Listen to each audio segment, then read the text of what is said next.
I'm going to start out today with the personal weekly affirmation that we put out every week for our church. And it's for you personally to hang on to for the week. Now, this affirmation will be on our YouTube video.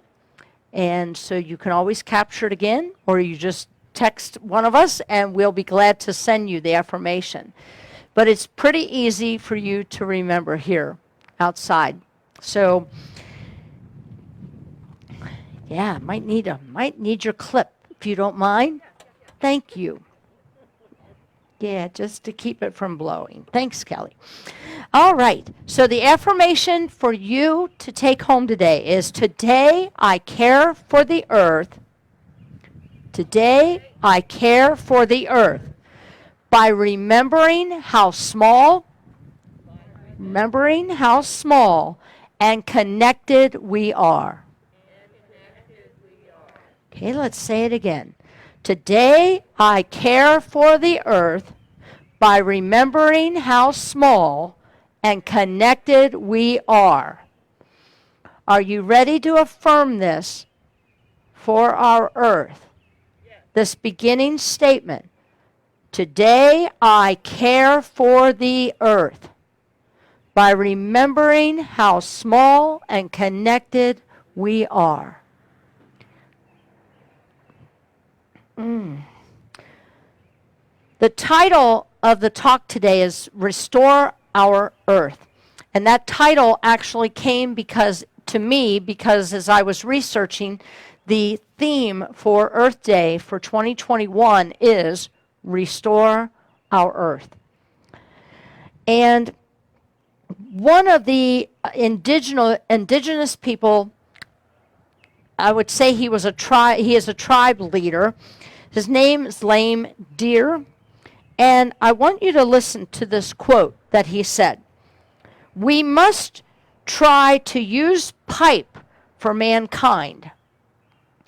Now, I want you to understand what pipe means in the indigenous world. Pipe symbolizes the honoring of the sacredness of life. The smoke from the pipe connects us to the spirit world and carries our prayers and thoughts upward. So I'll say that again. He said, we must try to use pipe for mankind. You could also say we must use prayer for mankind, which is on the road. Mankind is on the road of self-destruction. This can be done only if all of us, Indians and non-Indians alike, can again see ourselves as part of the earth. Not as the enemy from the outside who tries to impose its will on it, because we also know that being a living part of the earth, we cannot harm any part of her without hurting ourselves. I see heads nodding. You get what he is saying. You know, nature is one of our greatest teachers.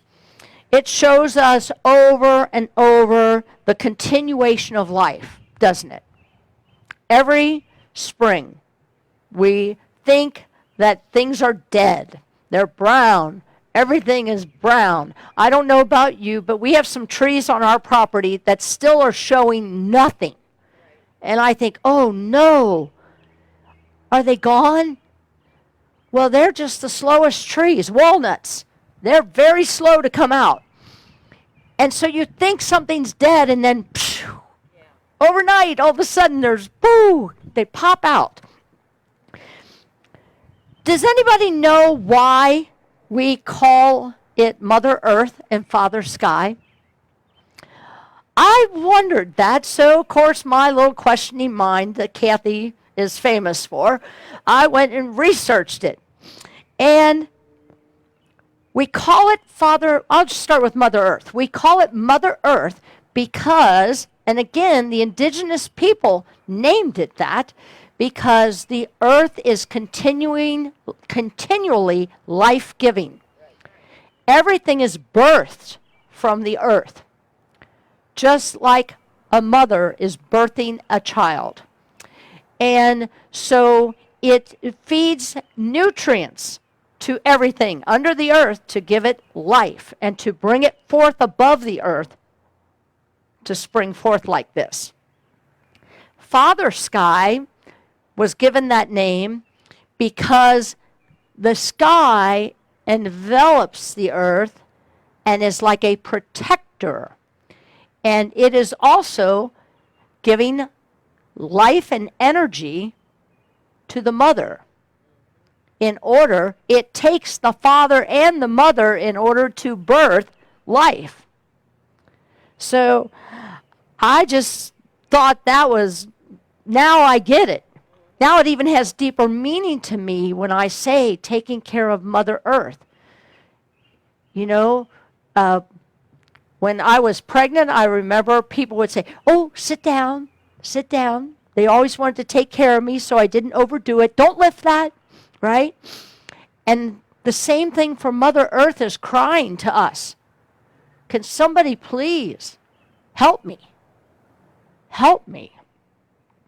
You know, in Matthew 6:26 through 28,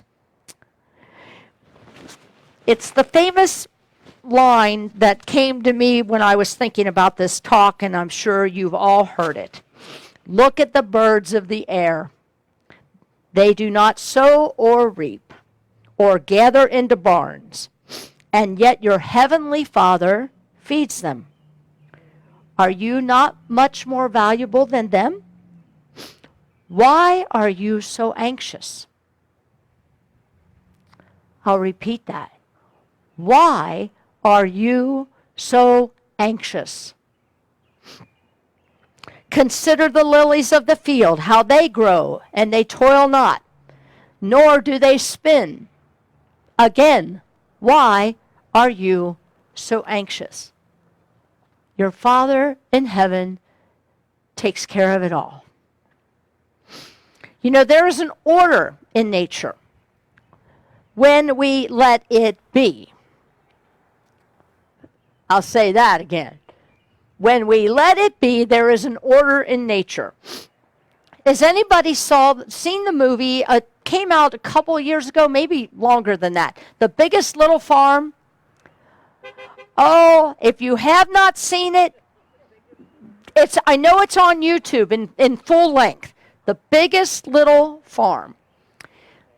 Let me tell you, sometimes what we see as destruction in nature, when we allow Mother Earth takes care of it and brings something else forth. In this movie, The Biggest Little Farm, you will see how this young couple is trying to allow nature to do its thing, and then here comes this infectious bug that starts to eat away their plants. And it just continues. It just continues to where it looks like they are going to have nothing left. And out of the earth emerges something else to feed off of these bugs, which literally ends up giving more nutrients to the earth and actually feeds their crops even better. And there's animals that then feed off of this species. It's just the circle of life. Is that what we call that? Yes. Right?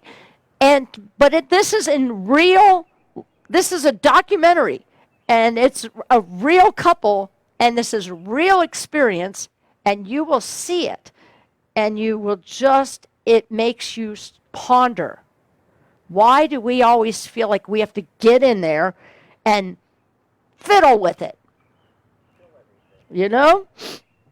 Exactly. I'm getting ready to go there. You know? Look at the dandelions. Right?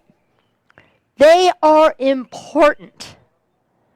And it has taken me, and I hate to admit it, but it has taken me to realize how important they are because of the loss of the bees. and how important the dandelions are to our bee population. I was mowing grass the other day, and literally, I got off the lawnmower because I was so excited. There's a bee! I remember last summer looking around at the patches of clover and the dandelions and seeing no bees. And feeling sick to my stomach. Because, I don't know, anybody, when I was a kid, I was famous for, I'd never had shoes on. I was always barefoot. And, you could guarantee at least 10 times in a summer I would get stung on the foot by bees. Because they were always on the clover, right? And now, I can't even hardly find a bee. We're in a crisis here. But yet, we still have people spraying those dandelions. And I don't know if you realize, but all it takes is one bee to get that poison on their fur, and they go into the hive, and the whole colony collapses. Just from that little bit of spray getting on their fur.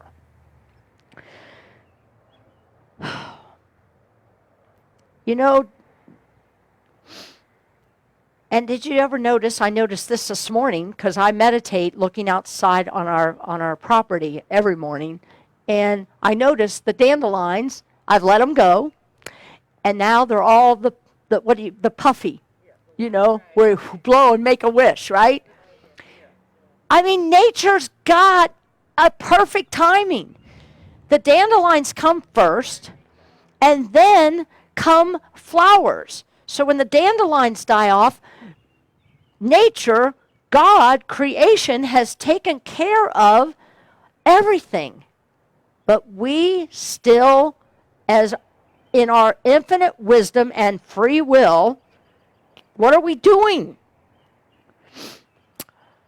Bruce Lipton is the author of The Honeymoon Effect, Biology of Belief. I think he's got a couple of other books out as well. But he was saying that we must wake up. We have been programmed. Think about this. We have been programmed that we're not enough. We don't have enough. I don't deserve it. And he keeps saying over and over and over that those beliefs that we are not enough, I don't have enough, I don't deserve it, are programs that we picked up as children. And we're still living from them programs. And I'm telling you, ever see this guy live, he bangs on whatever he can bang on because he's trying to make a point to people to stop. You've got to drop the programming. You were made a powerful human being. And we have the power to save Mother Earth. We really do. But it takes making some changes. I hope you all got the papers that we were handing out, this little true and false quiz. Take that home with you, and I hope you get to do it later. It's just another thing about paper. If you have a focus about clean water, there's so much out there for you to just really watch a 4-minute YouTube. I'm sometimes not good at reading a 4-page information, but give me a 4 to 7 minute YouTube and I'll watch it. There's lots of things for you to look at. But Bruce Lipton is saying we've got to wake up. We have got to realize how powerful we are. We can create a beautiful world and we can create a beautiful life. He says, and science is saying, we are on a trajectory to the 6th mass extinction of Earth. May not be in our lifetime, may not be in my children's lifetime, but it may be in my grandchildren's lifetime. Because we are losing our sustainability so quickly. I was thinking about Mars. Anybody been kind of looking at what the pictures that are coming back from Mars, and that they are really feel strongly that there was possible life on Mars. There's some beliefs of that there was possibly life there. But as you look at the pictures, anybody seen it? Desolate. But there's enough proof so far that they believe life was there. I believe that we are looking at a possible picture of Earth down the road if we don't do something to change what we're doing. And I'm not about being political here. You all know that. I'm just about taking care of our resources so that my grandchildren and great-grandchildren have a healthy planet to live on. We're the creators. Not the creators. We're the caretakers of the garden. Not only the garden of this planet, but the garden of your own life. You're the caretaker of yourself, and as you take care of yourself, you're going to take care of your surroundings. As caretakers of this garden that we inherited, we have a responsibility to bring our planet back to heaven on earth. How? How do we do that? Well, the indigenous people tell us, and they've been saying it for eons, we need to go to the woods more often. We need to sit with the trees. We need to hug trees. I remember my dad always making fun of me. I remember when I was building my cabin out in Indiana, and the construction guy that was coming to put the septic system in, he had to take out a stand of trees in order for the septic. And I was out there saying, I don't want you taking any more trees than you absolutely have to.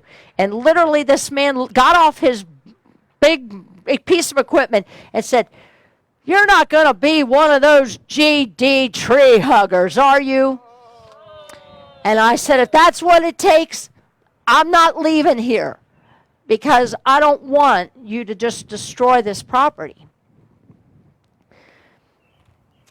You know, there's something, I don't know why this is coming to me, but I do know that Michael and I, when we bought our 14 acres out in Coleraine Township, we both said to each other that we do not own this property.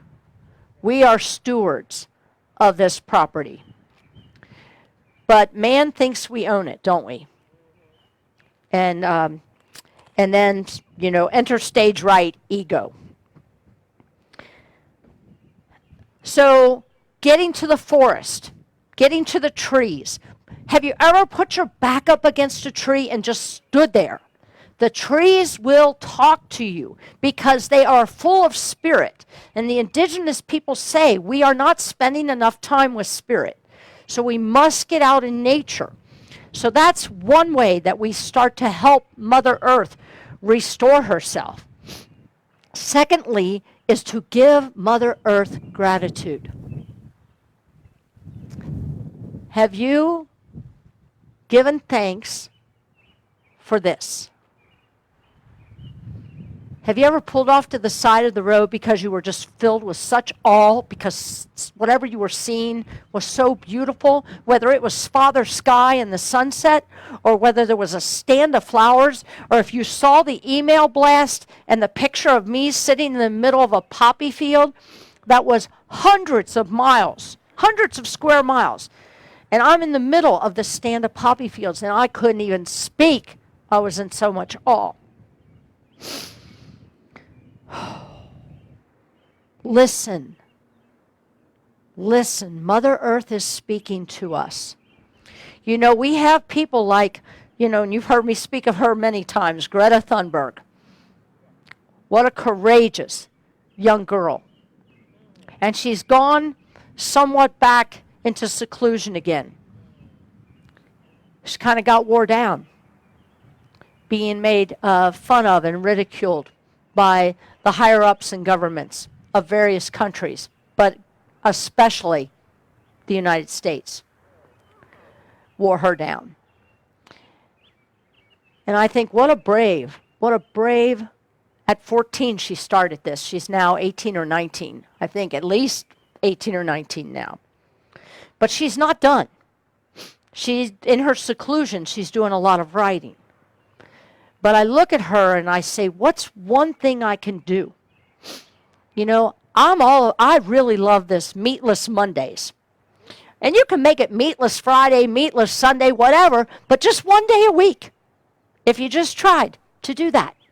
Just a little less footprint on the earth. I'm leaving those dandelions alone. So what, right? They're beautiful. Really, if you look at that yellow against the green, oh my goodness. I am really doing a lot more introspection because that's how I can make my little piece of my world a little better. I am big already about going into a forest stand of trees. There's nothing better than that to me. Sitting by a lake, sitting by a river, blessing it and giving it gratitude. Go to the Ohio River and bless it. It needs your blessings. You know, who was that? Emoto. What was his name? Emoto, who did the messages on water. And the whole thing about sending gratitude to water changes its molecular structure. He proved it. So, messages in water. Check that one out. That's another good one. So, I'm going to close with a little story, and I may have shared this. I'm pretty sure I shared it years ago, but I think it's well worth repeating. But I want you to just leave here today knowing how important it is to let Mother Earth know we have not abandoned her. It's the only planet we have. It's the only planet we have. And it sustains all life. God definitely knew what he or she was doing. So it's our responsibility to keep taking care of it. So I will end with this story, and this story is about God and St. Francis have got together, and St. Francis is wanting to tell God about grass. So God says, Frank, I guess he calls him Frank instead of Francis. He says, Frank, you know all about gardens and nature. He said, what in the world is going on down there on the planet? What happened to the dandelions, the violets, the milkweeds, and stuff that I started eons ago? I had a perfect no-maintenance garden plan. Those plants grow in any type of soil, withstand drought, multiply with abandon. The nectar from the long-lasting blooms attracts butterflies, bees, flocks of songbirds. I expected to see this vast garden of colors by now. St. Francis says, it's the tribes that settled here, Lord, the suburbanites. They started calling your flowers weeds, and they went to great lengths to kill them and replace them with grass. God says, grass? But that's so boring. It's not colorful. It doesn't attract butterflies, birds, bees, only grubs and worms. It's sensitive to temperatures. Do these suburbanites really want grass growing here? St. Francis says, well, apparently, Lord, they do. They go to great pains to grow this grass and keep it green. They begin each spring. I know what you felt like last week, Sandy. I saw last week, Sandy Malloy almost blew off the stage. Oh, goodness. Oh, so we're talking about the grass growing, right? And so St. Francis says, well, they go to great pains to grow it and keep it green. They even begin each spring by fertilizing the grass and poisoning the other plants and crops in the lawn. God says, the spring rains. Okay, well, the spring rains. The warm weather will probably make that grass grow really fast. That must make those suburbanites happy. Well, apparently not, Lord, because as soon as that grass grows really fast, as soon as it grows, they cut it. Sometimes they cut it twice a week. God says they cut it. Well, then do they bale it? Do they put bale it for hay? St. Francis says, no, not exactly, Lord. Most of them rake it up and they put it in bags. They bag it? Why? Is it a cash crop? God said. Do they sell it? St. Francis says, no, sir, just the opposite. They pay to throw it away. God says, okay, now let me get this straight. They fertilize the grass so it'll grow. And then when it grows, they cut it, and then they pay to throw it away. St. Francis says, yes, sir. God says these suburbanites must be relieved in the summer when we cut back on the rain and we turn up the heat. Surely the slow growth saves them a lot of work. Oh, you aren't going to believe this one, Lord. He says when the grass stops growing so fast, they drag out these green hoses and they pay more money to water it so that they continue to mow it and then get rid of it, and pay to get rid of it. God says, what nonsense. At least they kept some of the trees, right? He said, now that was a sheer stroke of genius, I do say so myself. The trees grow leaves in the spring and they provide beauty and shade in the summer. And in the autumn, they fall to the ground and form a natural blanket to keep moisture in the soil and protect the trees and the bushes. It's a natural cycle of life, God says. St. Francis says, Lord, you better sit down. He said these suburbanites have drawn a new circle, and as soon as the leaves fall, they rake them into great piles and pay to have them hauled away. God says, no. What do they do to protect the shrub and tree roots in the winter to keep the soil moist and loose? Well, Lord, he says, after throwing away the leaves, they go out and buy something which they call mulch. They haul it home and spread it around in place of the leaves. He says, and where do they get this mulch? St. Francis says, well, they cut down the trees and grind them up and make mulch. God says, enough. I don't want to think about this anymore. St. Catherine, you're in charge of the arts. What movie do you have scheduled for tonight? St. Catherine says, Lord, it's titled Dumb and Dumber. It's a story about, God says, never mind. I think I just heard the whole movie through St. Francis. Dumb and Dumber. Oh, gosh. So may we all do a little something. Do a little something more this week to take care of our Mother Earth. Just a little something. And show appreciation to the dandelions instead of going, stupid flower. I can remember doing that as a kid. Oh my goodness. Anybody used to, as a kid, step on the bees if you had your shoes on? Get that thing before it stings me. Boy, have I changed my mind. Thank God. Thank God I've changed my mind. And with that, I say namaste. Namaste. That the Christ presence in me truly sees and honors that Christ's presence in each and every one of you. Namaste and happy Earth Day, happy Earth Week. Aho.